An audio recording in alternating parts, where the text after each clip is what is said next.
Welcome to More Than Commas, the podcast where we help you make informed financial decisions. I'm your host, Cory Shepherd, and today we're going to explore why owning real estate in a self-directed IRA may not be the best choice. While it might seem like a great way to diversify your retirement portfolio, there are key challenges, including some big limitations when it comes to financing. Stick around to learn more, and don't forget to subscribe and leave us a review.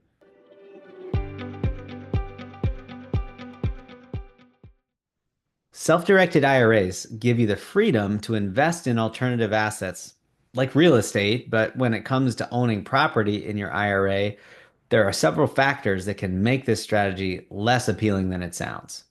One of the best parts of owning real estate is the tax benefits, like deductions for mortgage interest, depreciation, and repairs. Unfortunately, those don't apply if your property is owned through an IRA. Since IRAs are already tax advantaged, you won't receive these deductions, which can reduce the financial appeal of holding real estate in your retirement accounts.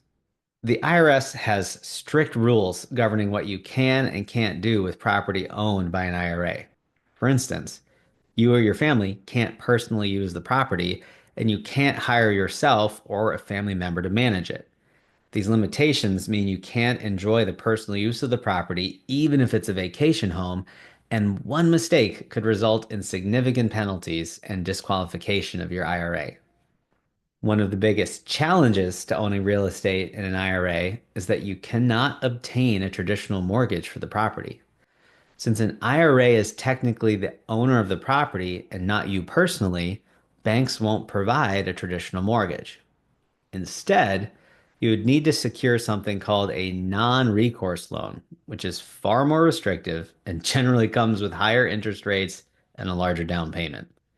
Non-recourse loans limit the lender's ability to go after your personal assets if the loan defaults, but they also limit your financing options and flexibility.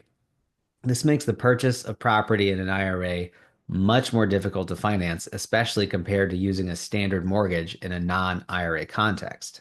This episode of More Than Commas is brought to you by Sound Financial Group, where we help families and business owners build and protect wealth through clear, long-term financial strategies. Whether it's retirement planning, investment management, or navigating your overall financial strategy, we're here to help guide you every step of the way. To learn more about how we can help you secure your financial future, visit sfgway.com. You can run retirement calculations and download content to read in your own time. Now back to our point about the inability to get a traditional mortgage. For most investors, the primary reason that real estate is so attractive as an investment is not because of the pure rate of return of the real estate. It is the rate of return when you are able to buy a property with only 20% of your money in the investment. If you pay cash for the property, then 10% appreciation is just 10% rate of return. If I only put down 20%, the 10% appreciation feels like a 50% increase of your money invested. Simply put, without the access to the leverage of traditional mortgages on an investment property, most investment properties become less attractive investments. Real estate is an illiquid asset, and this becomes a bigger issue within an IRA. If you need to take required minimum distributions once you reach 73 or 75, depending on your age, and your IRA primarily holds real estate, you might have difficulty generating enough cash to meet the distribution requirement. This could force you to sell the property at an inopportune time, leading to losses or unfavorable market conditions. Also, all property-related expenses, such as repairs, taxes, and insurance, must be paid with funds from the IRA itself.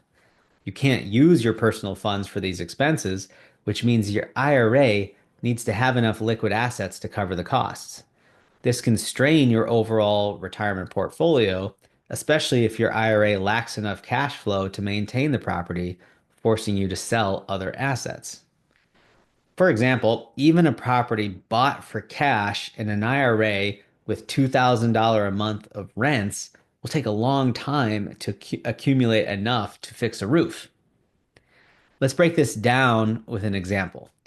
Say you buy a rental property through your self-directed IRA. You can't get a traditional mortgage, so you end up securing a non-recourse loan with higher interest rates and a larger down payment. The property generates rental income, but after factoring in taxes, maintenance, and other expenses, your net return might be less than expected. Plus, you miss out on key tax deductions like depreciation and mortgage interest. When it comes time to take RMDs, you might face liquidity problems since real estate can't be easily converted to cash. These factors can severely diminish the effectiveness of this strategy for your retirement. That wraps up today's episode on why you might want to avoid owning real estate in a self-directed IRA. While it's tempting to diversify with property, the financial limitations, tax disadvantages, and liquidity issues make it less ideal for most investors. This is not never do advice from our team. It's just an always do the math, including all the impacts to your real estate when held by an IRA before going down that road. Often people find their real estate ambitions are better met outside of their IRA. If you'd like to explore other options for your retirement portfolio, visit us at sfgwa.com. And as always, if you found this episode helpful, please like, subscribe, and share with someone who's thinking about investing in real estate.